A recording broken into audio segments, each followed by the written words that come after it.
ئەمە قسەودە حەجیە کە دەڵێت لە ساڵی 1982 ئەوەی خوای گەورە کوڕێکی پێبەخشیوین هیدی ئەوان چونەتە نێو بازار و ئەم فانۆسەیان کڕیوە خەڵکی بەوەی هێرشەکەی سەر کۆمپانیای دانەغاز دەستیان کردووە بە پێکردنی فانۆس و لامپا لە ماڵەکانیان.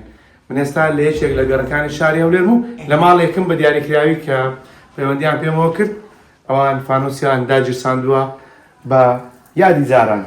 من دەبێت قسە لەگەڵەوەدا حاجە بکەم کە بە خۆی فانۆسەکەی کڕیوە یاخود لەگەڵ هاوسەرەکەی ماندوو نەبی چۆنی؟ باشم بەخێر بێت. سەلامەتی. دەمەوێت باسی ئەو فانۆسەم لە کەی ساڵی چەند کڕیتان؟ بەڵێ. ئەوە کڕیمان خوا کوڕەکی داینێ کڕیمان ئەو فانۆسە گوتمان ڕۆناکاییە لۆ شەوێت ئەو فانۆسەمان کڕی. بەخێر بێن سەر چاوم. سەلامەت بی. ئەو فانۆسە کاتی خۆی چەند سەعات ئیشتان پێ دەکرد ڕۆژانە؟ وەڵڵا شەوێ هێواران پێمانە کردو تا سوێنی. ئەرێوەڵا شەوێ تا سوێنی پێ بوو سوێنیان دەما کوژاندەوە. ئێستا چەند ساڵە پێی ناکەن؟ وەڵڵا لە مێژەکە لە مێژە پێ ناکەن لەوەتی کارە ماڵمارە با زۆر بەو کە پێ ناکەین.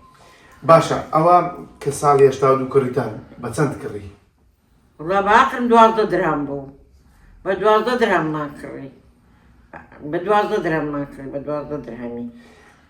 باشە خەڵکە و کاتی زۆر فانۆسی بەکاردێن. ئارێوڵا فانۆس و لۆکس بوو ئەوانە بۆ شتانە هەموو جۆرەکانتان هەبوو؟ ئارێوڵا لاپاسمانە بوو ئارێوڵا بەز نمایە هەمیان فڕەدا فرێک.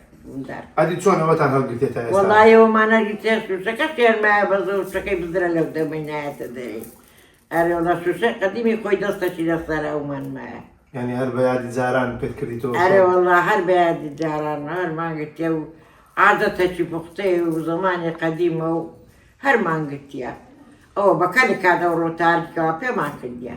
یعنی هەر یادگاری هەرتان گرتبوو؟ ئارێوڵا لە یادگاری هەرمان گرتێت درمان ناتپڕێت. بەس ئەو ڕۆبەکەلتان نادێت؟ ئارێوڵا ئەو ڕۆبەکەتمان پێمان کردیەمەش. ئارێوڵا هەرچ بکەین مەجبوور بووین پێکەین. زۆر باشە دەست خۆش بێتن.